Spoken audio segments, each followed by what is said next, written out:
Sean todos muy bienvenidos a una nueva edición de este jueves psicológico. ¿Se logra escuchar? ¿Me pueden confirmar, por favor? Sí, Sí, listo. Gracias, continuamos. Bueno, este espacio ha sido creado e impulsado por el Centro Asistencial Psicológico Docente. Es un encuentro que tiene como propósito acercar la psicología científica a la comunidad universitaria y al público en general, promoviendo así el intercambio de ideas, la reflexión y la actualización profesional. En esta ocasión abordaremos un tema sumamente valioso dentro del análisis conductual contemporáneo, que es la psicoterapia analítica funcional, un enfoque que destaca la relación terapéutica como elemento esencial del cambio y que representa una de las aportaciones más profundas del análisis de la conducta al ámbito clínico. Y para guiarnos en esta introducción, contamos con la presencia de un profesional comprometido con la psicología basada en evidencia, con destacada experiencia en la docencia, investigación y en la práctica clínica. Sin adelantarles mucho sobre su sólida trayectoria, quisiera invitarlo a que sea él mismo quien nos comparta brevemente su recorrido y nos introduzca en esta perspectiva científica del comportamiento. Recibamos con mucho aprecio al licenciado Nicolás Arancibia Levitt. Bienvenido, licenciado. El público y la audiencia virtual están atentos a su ponencia. Aplausos virtuales, por favor. Qué bonito eso de los aplausos virtuales, mira, se siente a la distancia. Te agradezco, Noeli, por la presentación y por el inicio de todo esto. Bueno, buenas noches a todos. En Bolivia son las 8, en Perú creo que son las 7 de la noche ya para ustedes. Yo Sí. soy Nicolás Arancibia, me pueden decir Nicolás, Nico, como les quede más cómodo. Soy psicólogo de formación, estudié en Bolivia en la Universidad Privada de Santa Cruz. Hice una especialidad en psicología clínica a través de Alamoc, con una formación de 3 años como terapeuta cognitivo-conductual. Y después me fui a hacer una maestría en psicología deportiva y del ejercicio a Inglaterra, sobre todo porque me llamaba la atención el desarrollo de las personas en ambientes de alto rendimiento, ¿sí? Y o sea, ok, esa es la formación que tengo, aunque no me gusta tanto mencionarla porque prefiero que nos conozcamos como personas. Y si tienen que saber algo de mí es que soy muy hiperactivo. Me aburro rápido, entonces es posible que incluso en algún momento se me vayan algunas ideas. Les pido disculpas de antemano por eso. Si tienen que jalarme de nuevo a lo que les estaba contando o les pregunto en qué íbamos, por favor, con toda confianza, me interrumpen y me ayudan a volver al ruedo, ¿sí? Por Em, supuesto. Dale, gracias, gracias, gracias. No sé si hay algo más para el inicio. Bueno, comentarles también de que se estará mandando en el transcurso de la ponencia el link de asistencia para que puedan registrarse los invitados y luego de ello también se dará un espacio al finalizar, como usted lo desee, licenciado, tal vez al final un espacio para que puedan realizar sus preguntas. ¿Sí? Sí, Perfecto. claro, por supuesto. Entonces, Súper, está activada la opción para que pueda compartir pantalla. genial. Esperamos sus indicaciones. Antes que nada, quiero agradecerles muchísimo por la invitación. Luis Fernando, quien es la persona que me contactó directamente, entiendo que también es estudiante, se ha comportado de la mejor manera posible, no podría haberme sentido mejor tratado. Toda la gente de la Universidad César Vallejo y también del Centro de Asistencia. Les cuento un poquito, cuando me contactan y me dicen, estamos haciendo esto, me interesó saber cómo funcionaba la cosa. Y esto de llevar servicios de salud mental a poblaciones por ahí que tienen dificultades en el acceso a este tipo de servicios normalmente, la cantidad de esfuerzo y de trabajo que están implementando, creo que es realmente valioso y valorable. Estoy seguro que del lado mío también tengo muchísimo para aprender de ustedes y que en algún momento va a ser todo un gusto más bien escuchar y que nos cuenten cómo están haciendo todo lo que están haciendo. ¿Sí? Por favor, tómense todo lo que voy a contar hoy como una recopilación de información y experiencias. Cada uno necesita adaptar y aplicar estas cosas de la manera que sea más adecuada para su entorno y para las personas con las que están trabajando. Una de las cosas que nos pasa cuando nos encontramos con la idea de trabajar en abordajes basados en evidencia y empezamos a leer cuál es la evidencia que está disponible a través de revisiones sistemáticas, metaanálisis y este tipo de cosas, nos damos cuenta que en realidad hay muy poca evidencia. Eso que nosotros pensamos que es científico, no deja de ser científico, pero no es tan sólido y tan consolidado como inicialmente pareciera, justamente porque esa es una característica de la ciencia, porque es importante poder cuestionarnos a nosotros mismos, seguir mejorando, entendiendo que nada es perfecto y no está completamente acabado. Entonces, de la misma manera, este modelo que les voy a mostrar de psicoterapia analítica funcional está basado en fundamentos eh, teóricos con evidencia, pero eso no quiere decir que no se pueda seguir mejorando, ¿sí? Voy a compartir mi pantalla, ahora sí. Antes de compartirla, mientras los veo todavía, ¿alguno de ustedes ha escuchado hablar de psicoterapia analítica funcional o es nuevo para todos? Ok, esa cara de sorpresa imagino que es un no. Es nuevo, se Es sorprenden. nuevo. Pueden levantar la Genial. mano si desean, no hay problema. Pueden participar mientras el ponente les dé la invitación. Solo con que pongan manitos hacia abajo, manitos hacia arriba en los iconos, pero ok, entiendo que es relativamente nuevo. Eh, para el mundo de la terapia también es relativamente nuevo. Vamos a hablar de que esto se genera en los años 80 y me animé a contarles un poco sobre esto porque es algo que utilizo mucho en el consultorio de manera casi que sin querer queriendo, salió inicialmente, pero además quiero contarles que nosotros tenemos un grupo de estudio en la universidad en la que yo trabajo y que coordino el centro de investigación, que son estudiantes como ustedes de pregrado, que no reciben ninguna calificación ni ningún beneficio extra o adicional, participan por la pura voluntad de aprender y que se han estado interiorizando en esto también de la psicoterapia analítica funcional este semestre. Y ha sido muy interesante el camino a recorrer, ¿va? Veamos si es que nos pasa lo mismo. Entonces, si en algún momento tienen alguna pregunta o quieren interrumpir de alguna manera, siéntanse libres de levantar la mano, yo me detengo y continuamos, ¿sí? Les comparto mi pantalla y acá estamos. Todo lo que vamos a mostrar hoy, si quisieran ampliarlo, está en el libro de Kohlenberg y de Mavis-Tsai, que son los creadores de la psicoterapia analítica funcional. El primer libro de ellos sale en 1991. Hay una edición en español de la editorial Tres Olas, que es argentina, que tiene cosas muy interesantes en temas de terapias de tercera generación. El título siempre es el mismo, Psicoterapia Analítica Funcional, creación de relaciones terapéuticas intensas y curativas. Y esto ya nos va mostrando un poco que el enfoque está sobre la relación terapéutica. Va a ser mucho énfasis en la manera en la que nos relacionamos con los clientes o consultantes o pacientes, como quieran llamarlos. Pero veamos primero cuáles son las bases o los fundamentos detrás, ¿sí? Necesitamos entender un poquito, recordar un poquito de la historia respecto al conductismo radical, porque cuando empezamos a hablar de conductismo sabemos que está Watson, ¿no? Con el laboratorio y Skinner y todos estos cambios, pero no es lo mismo el conductismo metodológico que tiene que ver con cómo se hacían los experimentos con los ratones o con las palomas, por ejemplo, y el conductismo radical que tiene que ver con la definición de conducta en sí, más allá de lo que pueda aparecer en los experimentos.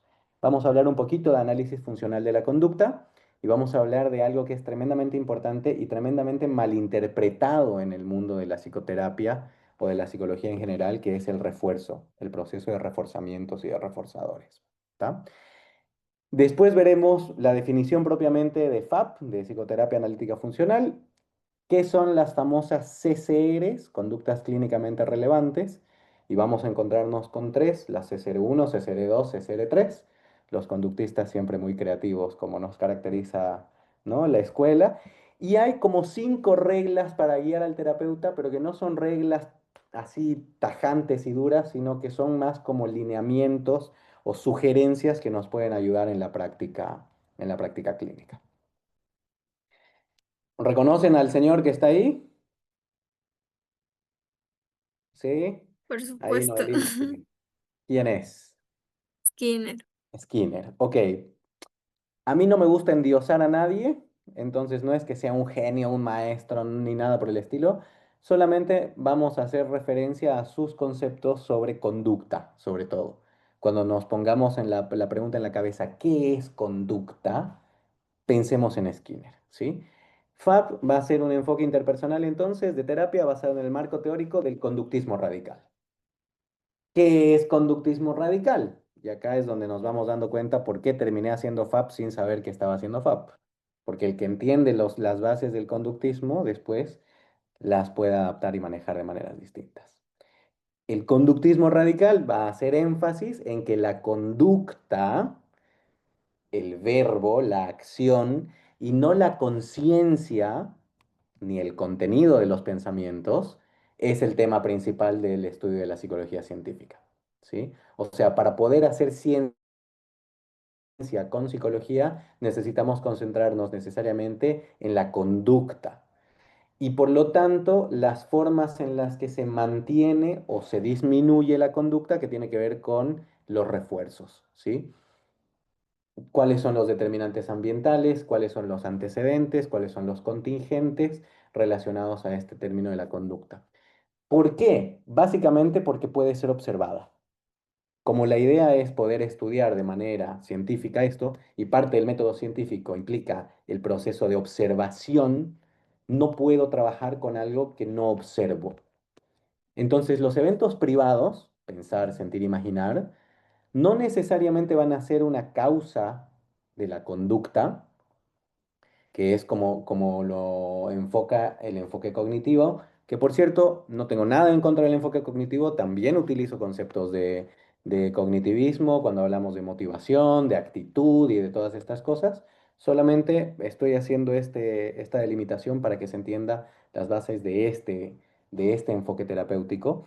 Pero lo que nos dice el conductismo radical es, todas esas cosas que pasan en nuestro mundo interior, también pueden ser entendidas como conductas. El hecho de que yo me sienta triste o que me sienta enojado también es una conducta. Y entonces vamos a hablar de conductas exteriores y conductas interiores, conductas públicas o conductas privadas, ¿sí? Cuando yo empiezo a estar cerca de un examen de la universidad y por lo tanto me voy acercando al aula y mientras voy dando los pasos empiezo, Ave María Purísima Santísima, ¿no? Ayúdame con el examen.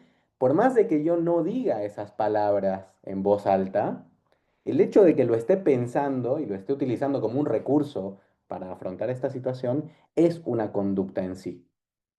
Por lo tanto, estos eventos privados, lo que sucede en nuestra mente, puede ser analizado desde la perspectiva del conductismo, cómo funciona con los estímulos públicos. ¿Hasta ahí vamos bien? Toda esta definición es la que utiliza la APA en el diccionario de APA que está en Internet para determinar FAP y conductismo radical.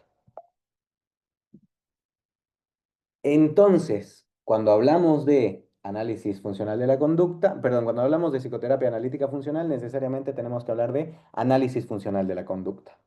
Y es muy posible que en la universidad hayamos visto análisis conductual aplicado, por ejemplo, cuando nos enseñan cómo trabajar con algunas condiciones del TEA, del trastorno del espectro autista, es en lo que más se utiliza. En psicología deportiva también, porque estamos hablando de conductas específicas, por ejemplo, con el béisbol, ¿sí? O en el trabajo con animales, cuando tenemos que hacer entrenamiento para perros o para caballos o cosas por el estilo, estamos hablando de análisis conductual.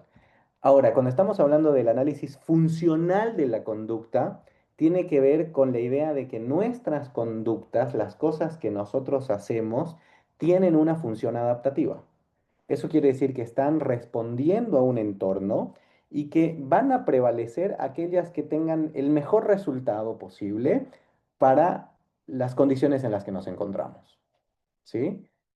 Eso quiere decir que si yo aprendí a hacer algo, aunque ese algo ahora no me funcione, en algún momento sí me funcionó. Pero ¿por qué lloras cuando tienes que explicar algo en frente de todo el curso? Si no te sirve de nada, en algún momento, cuando era niño, cuando era joven, cuando era adolescente, llorar frente al curso me sirvió. Pero ¿cómo va a ser eso útil? Bueno, ahora vamos a ver que la función de la conducta tiene que ver justamente con las circunstancias y las consecuencias, ¿sí?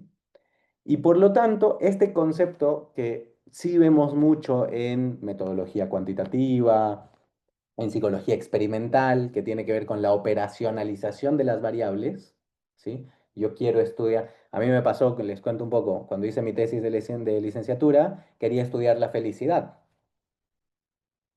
Problemón, porque en ese momento, en esa época, ¿cómo se definía felicidad? ¿Cuál es la variable operacionalizada, ¿no? La medible, la cuantificable. Y fue todo un despelote hasta que me di cuenta que habían un montón de estudios sobre un constructo que se llama bienestar subjetivo, ¿no? Que es la percepción que tienen las personas sobre su propia vida. Eso es operacionalizar. O cuando agarramos y decimos, eh, qué sé yo, el rendimiento académico, ver si una persona es buen estudiante o mal estudiante, ¿cómo lo vamos a operacionalizar? O sea, ¿cómo se va a medir? Por las notas. Nosotros sabemos que las notas no son lo único que define a un estudiante, pero es el indicador que estamos eligiendo para representar esta variable. Con la clínica nos pasa lo mismo. Nosotros estamos buscando, de alguna manera, acercar a la vivencia de la persona a un mundo más objetivo, a una mirada más racional, no ausente de emociones, sino racional que sea coherente con la realidad, ¿sí? Y por lo tanto necesitamos operacionalizar las cosas. De aquí que cuando nos encontramos con conceptos difusos, como sentirse mal, necesitamos operacionalizarlos. ¿Qué significa sentirme mal? Fue un año malísimo. ¿Cómo te das cuenta que fue malísimo? Porque tengo menos plata que el año pasado, menos dinero en la cuenta de banco. Ah, ok, ese es tu indicador. Si tuvieras más dinero que el año pasado, ¿hubiera sido un mejor año? Sí. Solo por eso, no, bueno, es que también el año pasado estaba cerca de mis amigos, pero como este año me mudé a otra comunidad, aparte de que no tengo plata, no tengo con quién compartir. Ya tenemos dos indicadores para qué tan bueno fue mi año, ¿sí? La idea es ser lo más específicos posible.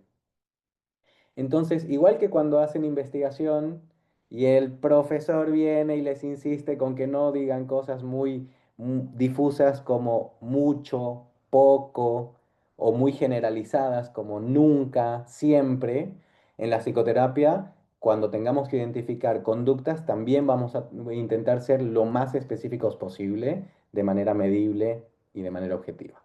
¿Sí? En la medida en la que vamos encontrando que estas cosas se repiten, circunstancia, conducta, consecuencias asociadas, y que suceden en distintos momentos de nuestras vidas o en distintos contextos de la vida, vamos a hablar de patrones de conducta. ¿Sí? Esta combinación de antecedentes y consecuentes. Y acá una de las preguntas clave para hacer análisis funcional de la conducta es cambiar la pregunta.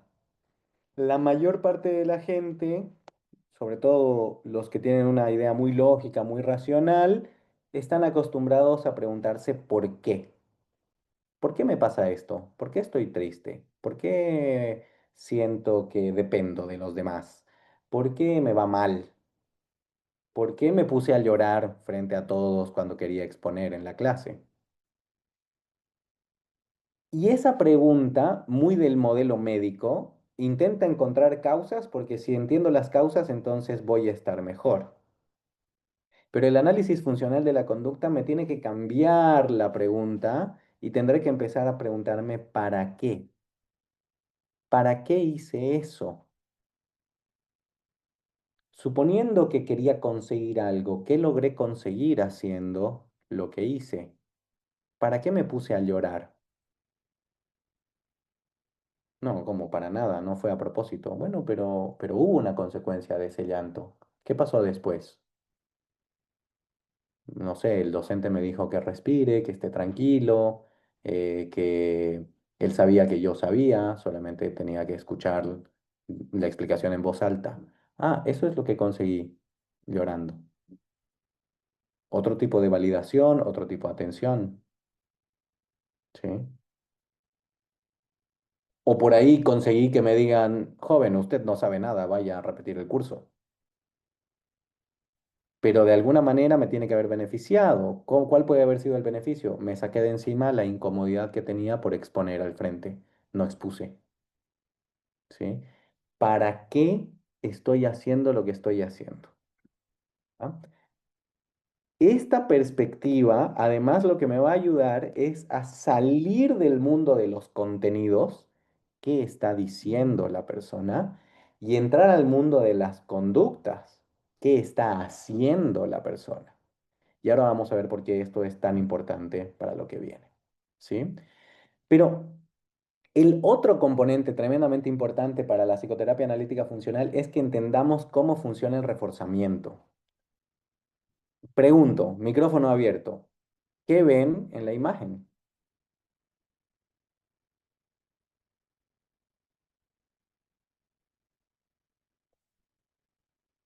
¿Alguien? ¿Quién da más? ¿Quién da menos? Ok, bien. Yo Dale, podría dale. participar. Claro. Bueno, en la imagen se observa a una señorita invitándole un helado a un joven que podría ser quizás para animarle un poco, ¿no? Podría ser para animarle, esa es una interpretación, sí. Ahora, fíjense por qué les pongo esta imagen. Usualmente tenemos la idea errónea de que los reforzamientos son cosas fijas. Toma tu estrellita. Un helado es algo que le gusta, ¿sí? Hay que celebrar. Te compro un chocolate. Armemos una fiesta. ¿Cuál es el error? El reforzamiento solo puede ser definido para el conductismo radical en función de haber demostrado que aumenta o disminuye la fuerza de una conducta. O sea, un helado no es ni reforzador ni castigo. Un helado es un helado. Si yo noto que haber tomado helado generó conductas, entonces, y además aumentó la fuerza de una conducta, es decir, hubo mayor probabilidad de aparición, entonces está siendo un reforzador, ¿sí? Y esto va a ser tremendamente importante, ¿por qué? Porque los reforzadores son diferentes para cada persona. Número uno. Número dos, los reforzadores no necesariamente son premios, ¿sí? El hecho de que Noelí haya respondido a mi pregunta sobre la imagen es un reforzador para mí para seguir explicando las cosas, ¿sí? ¿Por qué? Porque me entusiasma, porque quiero que siga pues, sucediendo, estoy a gusto por compartir este tipo de cosas con ustedes, etcétera. Pero además acá viene otro concepto fundamental. Un reforzador es reforzador indistintamente del proceso cognitivo asociado a él.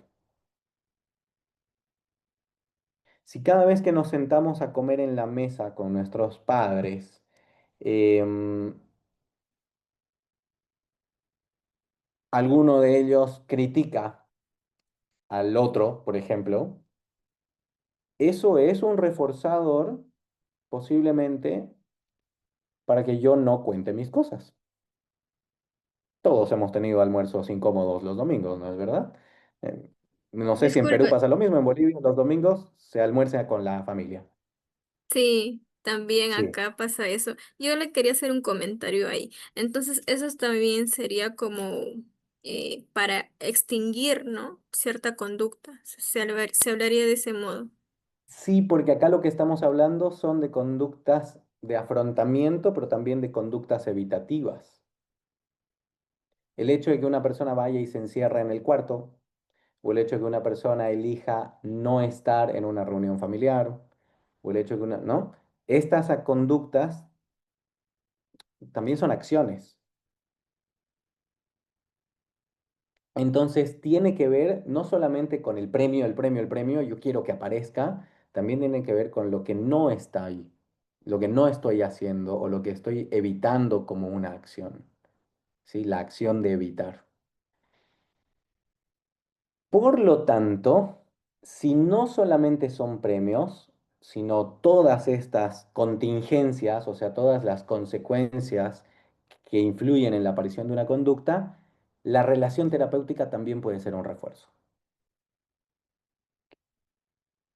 No vamos a hablar del nivel de confianza, porque eso sería cognitivo, ¿sí?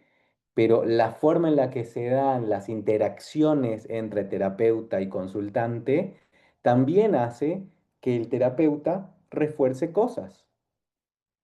Cuando venís a la consulta y me querés contar las cosas y yo te escucho y presto atención y asiento con la cabeza, estoy reforzando que me las sigas contando.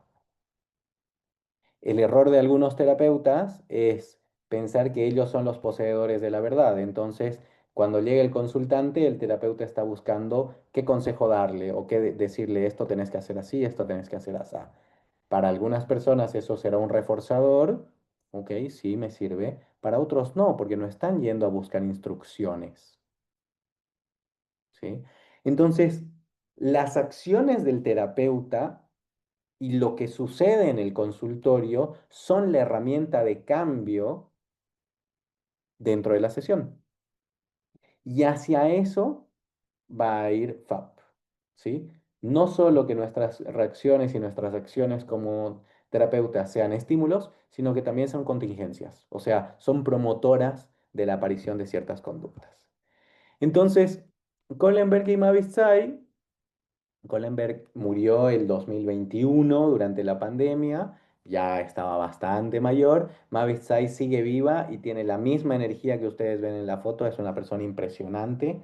Pude estar con ella el año pasado en el Congreso Mundial del ACVS y tiene una forma de tratar a las personas que te hace sentir tan cercano en tan poco tiempo que es entendible que haya generado algo como esto. Ellos desarrollan el concepto de psicoterapia analítica funcional en los años 80. Como les decía, publican el libro en el 91, la primera vez, y hacen énfasis en la relación terapéutica como medio para el cambio. ¿Sí? Es sobre todo útil cuando las conductas problemáticas de la persona son observables dentro de la sesión.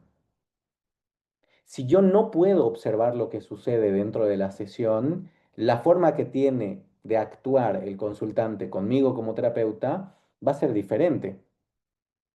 Entonces, por ejemplo, una persona tiene ataques de ira, ok, y en algunas ocasiones también se enoja dentro de la sesión. Puede enojarse con el terapeuta incluso. Buenísimo. Esa es una condición que como se cumple podemos aplicar psicoterapia analítica funcional. ¿Por qué? Porque la idea es aprovechar más bien esa acción de enojo para generar un cambio a través de la relación, de la forma en la que estimulamos y reforzamos acciones. ¿Por qué? Porque si esta persona que normalmente tiene ataques de ira también se enoja dentro del consultorio, se enoja conmigo como terapeuta y logramos cambiar el patrón de conducta, entonces también va a poder cambiar el patrón de conducta afuera del consultorio. ¿Sí? Para eso tienen que cumplirse algunos requisitos que vamos a ver, pero uno de ellos, por ejemplo, tiene que ver con qué tipo de reforzadores utilizo. Y una de las cosas que me decían las chicas en el grupo de estudio era, ese concepto es sumamente interesante, comentalo en el taller que vas a dar, entonces ahora cumplo con ellas y les cuento la diferencia entre los reforzadores artificiales y los reforzadores naturales. Un reforzador artificial es un reforzador creado casi que para la situación, pero además es un reforzador que no es tan probable que se encuentre la persona afuera del consultorio. Por ejemplo, cuando yo agarro y pongo una estrellita. Muy bien, lo que estás diciendo es muy bueno, te doy una estrellita. ¿Sí? ¿Ese tipo de reforzador funciona? Sí funciona. Usualmente funciona más con los niños, también, aunque por si acaso con los adultos a mí me funciona de maravilla. Es increíble cómo se genera una relación terapéutica por las estrellitas. La cuestión es la siguiente, si el mayor reforzador es artificial, la estrellita, allá afuera en el mundo exterior la gente no se va a encontrar con personas que le den las estrellitas. Y si no tienen la capacidad de traspolar, de asignar el significado de estrellita a otras cosas, no va a servir. El reforzador tiene que ser lo más natural posible. ¿Qué significa que sea natural? Por ejemplo, que si una persona habla con amabilidad, es posible que alguien le dé las gracias. Eso es bastante posible, ¿no? Si yo trato a la señora de la tienda, de la venta, del supermercado, con amabilidad, es posible que esa persona me responda con un gracias. Entonces, si yo estoy trabajando conductas de amabilidad con este cliente que tiene ataques de ira, y cuando es amable le digo, hey, fuiste amable, gracias, es más probable que eso sí tenga también el mismo funcionamiento afuera del consultorio y entonces que se consolide de mejor manera la conducta, ¿sí? Y acá es donde llegan las famosas conductas clínicamente relevantes, CCRs. ¿Por qué? Porque como todo lo que está sucediendo dentro del consultorio es conducta, cada cosa que pienso, que siento, que hago es conducta, entonces necesito identificar cuáles son las relevantes. Y acá nos vamos a concentrar en la CCR1, la CCR2 y la CCR3. La CCR1 son las conductas problemáticas del cliente o consultante dentro y fuera de la sesión. Volviendo al ejemplo, esta persona que tiene ataques de ira, ¿cuál es una de las conductas problemáticas? Que le pega un puñetazo a la pared cada vez que se enoja, por ejemplo. Y de repente yo veo que en el consultorio, ok, no le pega un puñetazo a la pared, pero empieza a golpearse la pierna cuando está empezando a enojarse y no sabe qué hacer, o empieza a golpear el puño. Eh, ojo, atención con eso, ¿sí? Ya las voy identificando. Esto es un problema. Y también es trabajo del terapeuta, vamos a ver en las reglas de FAP, pero también es trabajo del terapeuta ir verificando, esto también te pasa en, esto de golpear el puño, también te pasa cuando estás hablando con tu novia y sientes que no te entiende, por ejemplo. Sí. Ah, ¿y ella cómo reacciona? Se desespera porque dice que soy violento. Sí, yo también estoy sintiendo que puede ser violento acá. Entiendo que no me vas a golpear, pero me transmite esa sensación. Voy identificando conductas clínicamente relevantes, las problemáticas. Las conductas clínicamente relevantes 2 tienen que ver con los cambios, las mejoras conductuales. Después de un tiempo asistiendo a sesiones, teniendo una relación terapéutica que promueve mejores conductas, de repente la persona ya no golpea el puño. Todavía tiene ataques de ira, se enfurece, pero por ahí son un poco más leves, los demuestra con el ceño fruncido, y esa es una excelente mejora. Ya no estás golpeando el puño, me estás poniendo cara de enojado. No, pero lo que pasa es que yo quiero no enojarme. No, amigo, eso no es posible. Seamos realistas con las mejoras, ¿sí? Pero entonces, el otro tipo de conductas que es importante identificar, prestar atención, son las mejoras.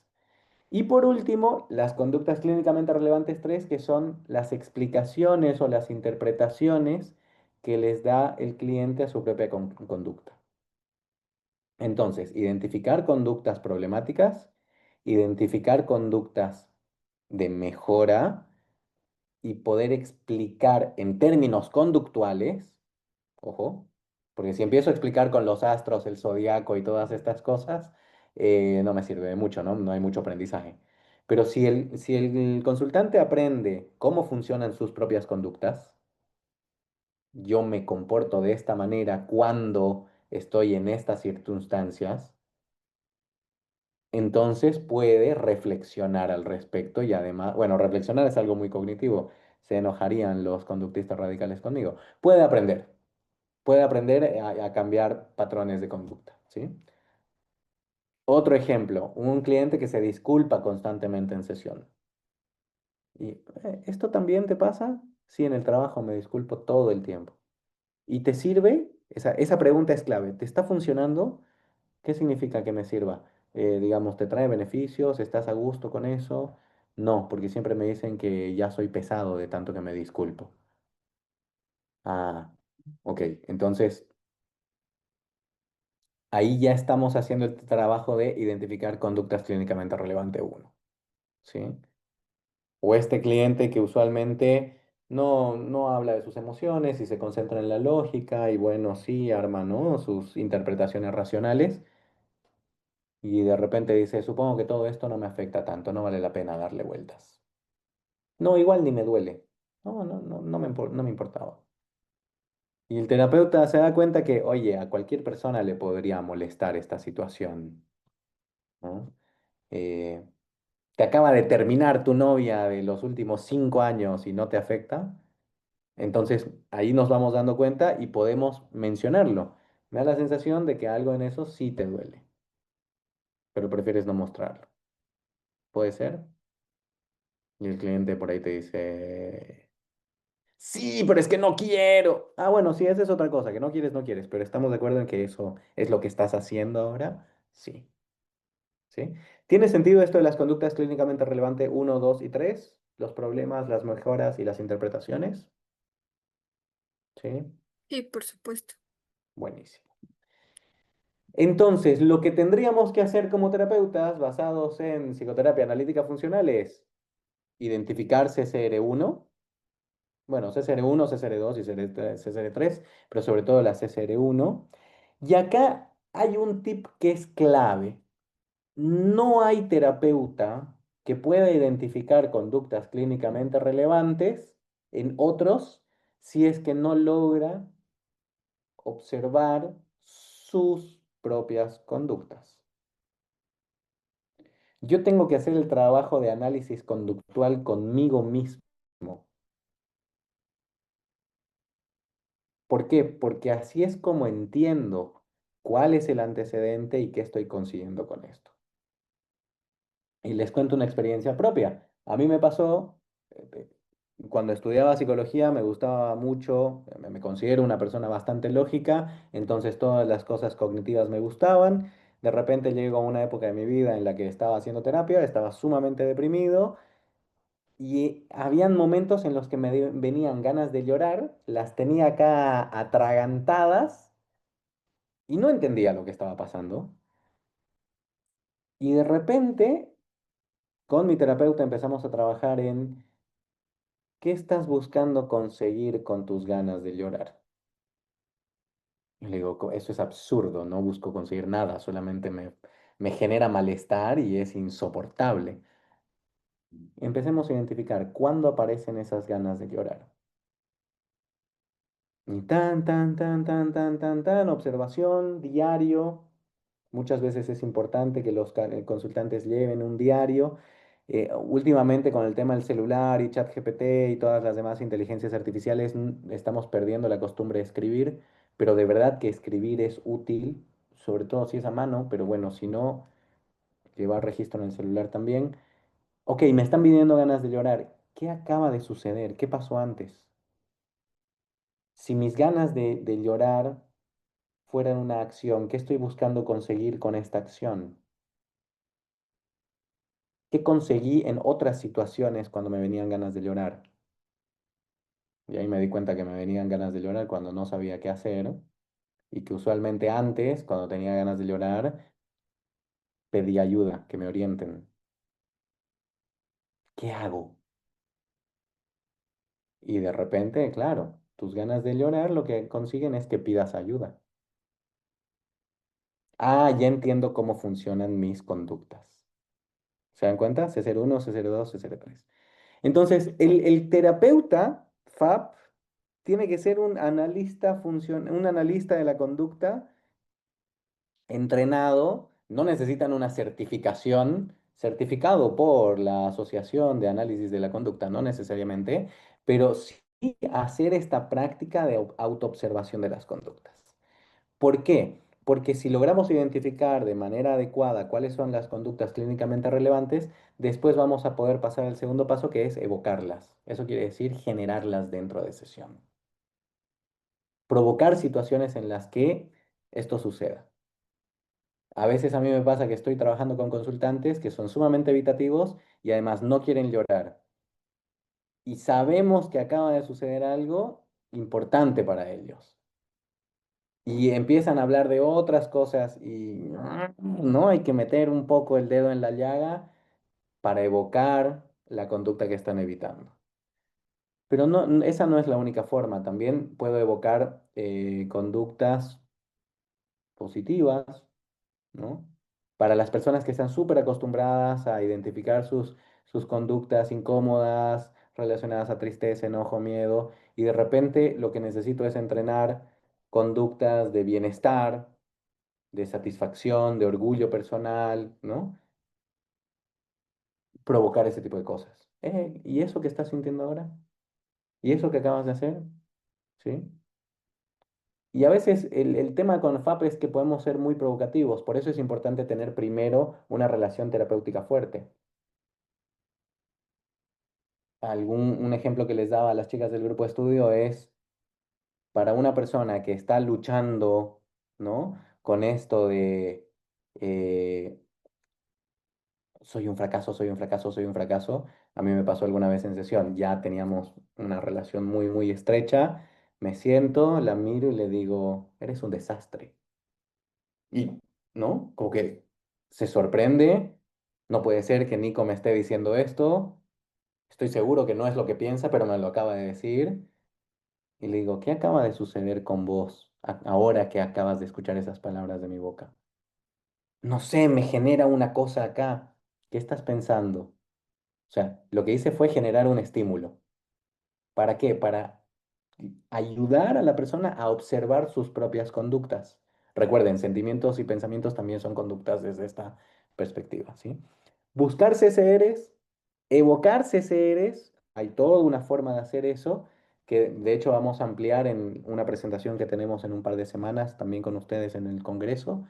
Em, la clave es cada vez que pueda reforzar las conductas clínicamente relevantes 2, o sea, las mejoras.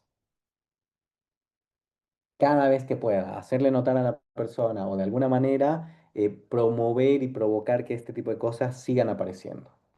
Un gesto que yo tengo y del que hablo siempre es cuando estoy en el consultorio, cambio la postura de mi cuerpo.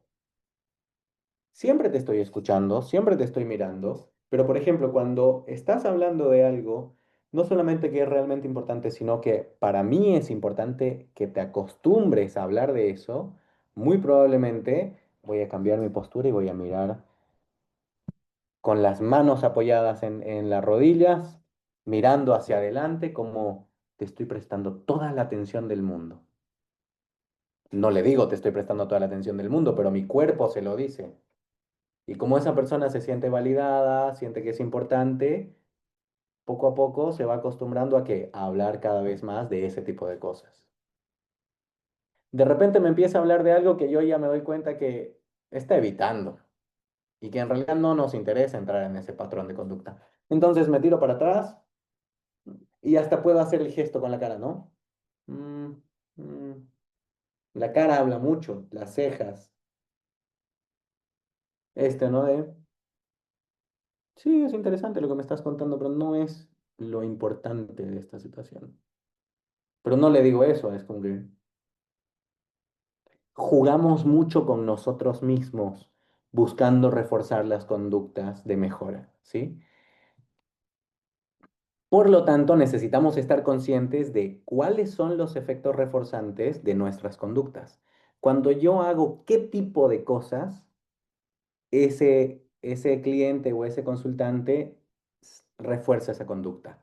Cada uno tiene procesos de reforzamiento que el contenido es diferente. Lo que les decía, a algunos les gustan los helados, a otros no. A algunos les gusta hablar de la relación con el deporte, otros no. A algunos les gusta que les preguntemos por su mascota, a otros no. A algunos les gusta que los miremos fijamente, a otros les gusta que les hagamos un chiste.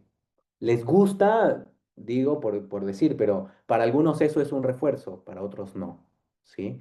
Entonces también es importante que como yo logro observarme y logro identificar mis conductas y cuándo son reforzantes, actuar, pero no de manera fingida, porque cada uno de nosotros tiene un estilo diferente, somos personas distintas, tenemos espontaneidades diferentes, entonces tiene que ver con utilizar nuestras características personales como herramientas terapéuticas.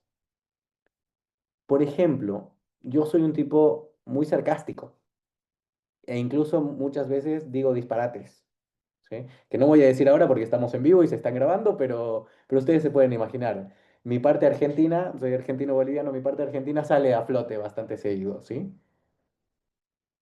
No es una invitación a que digan disparates, pero a veces usar eso que nos sale espontáneo en las circunstancias adecuadas, con las consecuencias adecuadas, habiendo analizado muy bien nuestra conducta primero y entendiendo muy bien qué es lo que necesita el cliente de nosotros, puede ser útil. Nuestro sentido del humor puede ser terapéutico.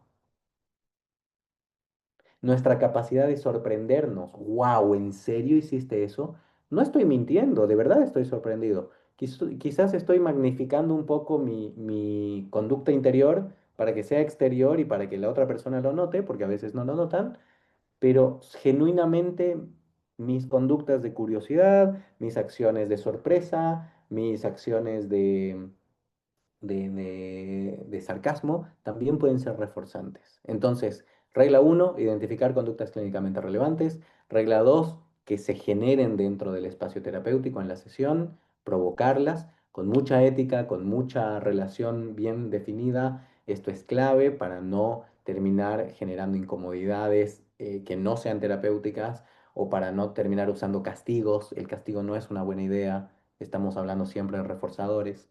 Por lo tanto, reforzar las conductas clínicamente relevantes que son una mejoría, identificar cómo estoy haciendo eso yo como terapeuta con mis acciones y ofrecer interpretaciones. Porque a veces las personas, por más de que son los que están viviendo y están teniendo mejoras, no logran entenderse. Entonces yo también puedo agarrar y decir cosas como, ¿te diste cuenta que, ¿te diste cuenta que usualmente los días en los que estás con más tipos de este pensamiento son los domingos? Y uno de los ejemplos que me daban en el grupo de estudios es los domingos de soledad. Sí, porque estoy sola los domingos, no tengo a nadie. Ah, ok. No tiene que ver con que no sabes estar solo y entonces sos dependiente y el estilo de apego. No, no, no, no, no. Es una cuestión de estímulo, conducta, consecuencia. Estímulo, tengo más tiempo, normalmente no tengo tiempo. Estímulo, estoy solo conmigo. Conducta, me siento triste. Contingencia, algo consigo sintiéndome así de triste. Ok, ¿para qué hago ese ofrecimiento de interpretaciones? Porque si la persona logra identificar cómo funciona, también puede identificar cómo funciona de maneras diferentes. ¿Sí? La voluntad, desde esta perspectiva, es cognitiva y no funciona, está sobrevalorada. No importa tanto si tenemos fuerza de voluntad o no, lo que importa es a qué cosas nos exponemos, eso qué nos genera y si de alguna manera lo reforzamos o no. Por ejemplo, cuando estamos trabajando en términos de consumo, sería una estupidez decirle a la persona, tenés que ser fuerte, no consumas drogas o alcohol. Una de las primeras cosas de la intervención con consumo es, por ejemplo, Ya sabemos que en las reuniones de los jueves con los amigos hay alcohol y sabemos que estás buscando dejar el consumo de alcohol. No vayas a esas reuniones, ¿no? ¿Por qué? Por una cuestión conductual. Si el estímulo está presente, es más posible que la respuesta aparezca. ¿Hasta qué? Hasta que vayamos separando o extinguiendo esa asociación de estímulo-respuesta y se vayan generando nuevas conexiones, nuevos patrones de conducta. Pero básicamente FAP tiene que ver con esto, con utilizar nuestra relación terapéutica, nuestro estilo personal, las cosas que aparecen dentro del consultorio basados en conceptos de conductismo para generar mejoras en las personas. ¿Sí? Y como se habrán dado cuenta, son las y 51 para mí, entonces voy a dejar los últimos minutos para preguntas. Si quieren explorar más, todas las definiciones son traducciones o alguna interpretación mía de lo que está en el diccionario de la APA, que se lo recomiendo, de hecho, si es que no lo conocen, y el libro de Kohlenberg y Detsai, que lo pueden encontrar en distintos idiomas, en distintas ediciones. El que yo les coloco ahí es el que está en español. em, es de la editorial Tres Olas, ¿sí? Editorial de la Universidad de La Plata o algo así, es EDULP. Em, si tienen alguna consulta, podemos hacerla ahora. Si en algún momento quieren escribirme un correo, les dejo mi dirección ahí en la pantalla. Está la red de LinkedIn por si quieren seguirme. Nunca publico cosas sobre psicoterapia, hago más cosas de investigación en LinkedIn, pero en Instagram sí, así que nada, ahí nos vemos. Me acabo de dar cuenta que ese ya no es el usuario de Instagram, se los voy a poner en el chat. Sí, esto es Nico.psicólogo. Muchas gracias, Nico. Realmente la ponencia ha sido muy enriquecedora. Y bueno, si también pudieras compartir el link de tu Instagram, sería genial para poder pasar en el grupo que tenemos del centro psicológico. Claro, claro que sí, con todo gusto. Hoy subí una pequeña historia y los etiqueté, pero de todas formas les voy a poner en el chat acá el enlace a Instagram y con todo gusto, ¿sí? No sé qué Muchas les gracias. parece, fue muy rápido, se entendió, les gustaría que profundicemos en algo en la conferencia que va a haber dentro de 2 semanas, cuéntenme un poquito. La verdad ha sido un tema muy breve, pero realmente claro y preciso, ¿no? Yo quisiera invitarlos a los participantes acá que pudieran levantar la mano y hacer sus preguntas, tal vez alguna duda ahí que no ha quedado del todo claro. Sería bueno que aprovechen ahora, ¿no? Que tenemos acá el ponente disponible. Buenísimo. Ujú. ¿Alguien que desee? Sí, le doy la palabra a Marco Arroyo, por favor. Puedes prender tu micro. Hola, buenas noches. Una pregunta, ¿en qué se diferencia FAP de, por ejemplo, terapias conductuales, tipo la original de la que no es FAP? FAP va a ser, gracias Marco por la pregunta. FAP, para comenzar, utiliza los conceptos de las terapias conductuales, entonces no te diría que se diferencia de las terapias conductuales porque es un tipo de terapia conductual. Lo que sí es que FAP va a utilizar mucho la relación terapéutica como instrumento de cambio. En cambio, por ahí las terapias conductuales clásicas van a hacer mucho hincapié en estímulo-respuesta, pero no necesariamente a través de la relación terapéutica. De hecho, podría suceder con cualquier terapeuta. Por ejemplo, cuando utilizamos un pipi stop, que tiene que ver con detectar cuando el niño está por hacerse pis en la cama mientras duerme y que suene una alarmita y entonces se asocie las ganas de hacer pis con la alarma y pueda despertarse. Eso es una terapia conductual, estímulo-respuesta. La relación terapéutica ahí no tienen tanto que ver.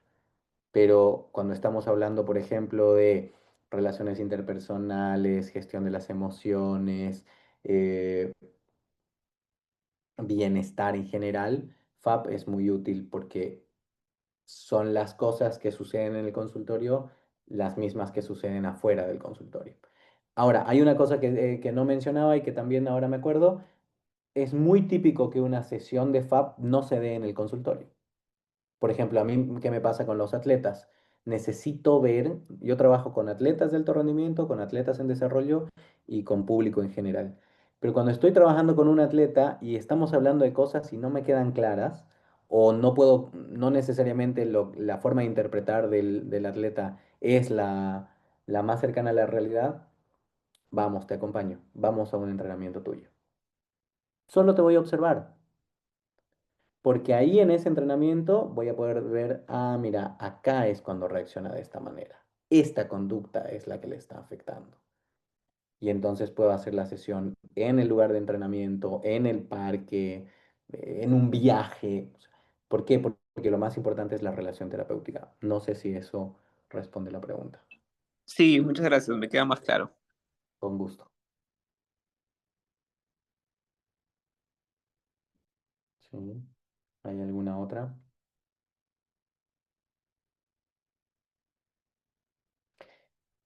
Bueno, chicos, les decía inicialmente, yo empecé a hacer FAP sin saber que estaba haciendo FAP.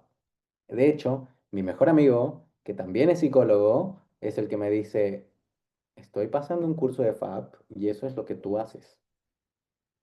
Nosotros habíamos participado en grupos de supervisión de terapeutas y por eso él sabía más o menos cómo abordaba yo algunos casos. eh, y le digo, no tengo idea qué es FAP. Vamos a empezar a leer. Pero ¿qué pasa? Me gustaba mucho entender la psicoterapia como un proceso de aprendizaje. Y cuando estamos hablando de los procesos de aprendizaje, no estamos hablando de que el terapeuta enseña y que el consultante aprende. No, estamos hablando de que se da el aprendizaje y que las cosas que queremos cambiar vienen de aprendizajes previos. ¿Y cómo hacemos para explicar el aprendizaje? Conductismo clásico, conductismo operante, aprendizaje social. Bandura es tremendamente importante para esto, porque a través del modelado también es que vamos estableciendo y consolidando conductas. ¿Sí? Entonces, si nosotros manejamos las bases del conductismo en todo su espectro, porque hay algo que no les he mostrado, pero FAP es un punto de encuentro entre conductismo y psicoanálisis. Y hay un montón de gente como que, no, psicoanálisis, no. Ok, yo soy un pro, digamos, un defensor de las terapias basadas en evidencia. Obviamente necesitamos poder respaldar lo que estamos haciendo, pero Skinner nunca insultó a Freud. Y Freud no quiere decir que haya estado equivocado en todo. Hay algunas cosas que se complementan, ¿sí? ¿Vamos a seguir abogando por las terapias basadas en evidencia siempre? En mi caso sí, porque es lo que me gusta y porque además es lo que considero que es más confiable y más responsable de utilizar. Pero tenemos que entender que el funcionamiento de las cosas eh, es más complejo. No podemos reducir a las personas a estímulos-respuestas, digamos, ¿no? Nos sirve, es útil. También tenemos que incorporarlo en nosotros mismos, desarrollar nuestro estilo terapéutico es sumamente importante. Hay gente que no tiene el sentido del humor que yo tengo en terapia, pero tiene una capacidad, una sensibilidad increíble con otros temas, qué sé yo. Entonces, me parece más importante entender las bases que entender la receta del FAP. Por eso también le dediqué tanto tiempo a reforzamientos, análisis funcional de la conducta y cosas por el estilo. Muchas gracias, Nico. Eh, yo quisiera también, tal vez a modo de pregunta, la parte, hacer hincapié también, ¿no? En la parte que mencionaste acerca del consolidar este factor sobre la relación terapéutica que nosotros podemos eh, realizar con el paciente o con el consultante, ¿no? Con la persona que está asistiendo a la terapia. Entonces, mi pregunta es, ¿de qué manera o qué técnicas tal vez a nosotros como todavía información, ¿no? Estudiantes que se están formando, ¿de qué manera nosotros podemos adentrarnos más o incorporar más este aspecto para que así podamos abordarlo de manera eficiente en cada sesión? Súper. Yo creo que acá hay dos cosas, un poco la información que se maneja y otro poco las experiencias que tenemos de base. En la información que se maneja, les recomiendo entrar a la página del Beck Institute, ¿sí? Del Instituto de Beck. Tienen material en español y de hecho hay una parte en el Basics and Beyond, ¿no? Que es como los conceptos básicos y un poco más allá del Beck Institute, que está hecho por Judith Beck, menciona las 14 piezas fundamentales o los 14 pilares de la terapia cognitivo-conductual. Y creo que esos pilares son muy importantes para guiar nuestro aprendizaje, porque por ejemplo hace hincapié en que em, es importante tener un plan de abordaje, pero también es importante adaptar el plan a cada persona. Eh, Hace hincapié en que lo más importante es el cambio que tienen las personas, o sea, los consultantes. El protagonista nunca es el terapeuta. A veces pasa, ¿no? Ah, Nico, sos lo máximo, el mejor terapeuta del mundo. Uno está tentado a decir, ah, sí, lo hice bien. Pero no, es mentira. El consultante es la persona más importante. Entonces, estas bases éticas, estas guías que nos ayudan a entender el sentido de la psicoterapia son, por un lado, una parte importante. La otra es, hagan terapia como consultantes ustedes. No se casen con ningún terapeuta. No sé cómo funciona la ley en Perú, pero si tienen la posibilidad de hacer 10 sesiones con uno, 10 sesiones con otro, ver cómo funciona un enfoque, asistir a talleres, vivir experiencias, cuando nosotros nos ponemos en el lugar de la otra persona, también nos damos cuenta, ah, mira, esto es interesante, esto me gusta que hagan. ¿Sí? Para mí, una de las cosas más importantes que tenemos las personas es la atención. La moneda de intercambio de esta época es la atención. Si yo puedo prestarte atención y puedo hacer que sientas que te estoy prestando atención, ya te estoy dando algo súper valioso. ¿Por qué? Porque cuando a mí me prestan atención es súper bonito, ¿sí? Y me siento conectado y me siento a gusto y se genera esta relación de me quieren ayudar o están pendientes de lo que yo estoy diciendo. Entonces, para mí una cosa es prestar atención. Tienen pésima memoria, anótense los nombres de los perros, de las mascotas, de las parejas, de los mejores amigos, ¿sí? ¿Para qué? Para preguntarle la próxima vez, hey, ¿cómo está Chuchi? ¿Y cómo te fue con tu examen, en el que estabas tan preocupado? O a mí algo que me genera es que cuando algunos consultantes tienen ideas que son loquísimas y son geniales, yo me acuerdo de esas ideas. Entonces, por ejemplo, alguna persona me decía, este sentimiento que estoy teniendo es como un patito entrando al agua. Ah, qué loco, o sea, realmente puedo imaginarme el sentimiento que me estás describiendo como un patito entrando al agua. Lo más probable es que dentro de 2 o 3 meses me acuerde, ah, como el patito entrando al agua, y se lo menciona esto de mostrarte que eres importante para mí, por un lado. Y por otro, creo que depende mucho de la característica de cada uno. Yo soy una persona muy curiosa, siempre fui muy curioso. Me jugó en contra muchas veces por preguntar cosas cuando era niño que por ahí no debería haber preguntado, pero terapéuticamente es una herramienta, entonces utilizo mi curiosidad porque la persona se da cuenta que mis preguntas no son para juzgar, no son para encajar dentro de un marco teórico lógico a ver si estás haciendo bien o mal, es porque de verdad me interesa entender cómo estás viviendo esto. Y eso genera una relación terapéutica. ¿Sí? Cada uno tiene que descubrir lo suyo o desarrollar lo suyo, pero sí, después hay un montón de técnicas, mirar a los ojos, si no saben cómo mirar a los ojos, miren aquí al medio de la nariz, entre las cejas, eso suele generar conexión, eh, esto de recordar los nombres, anotar los nombres, pero digamos, esas son recetas más cuadradas, ¿no? Yo creo que hay que vivir experiencias.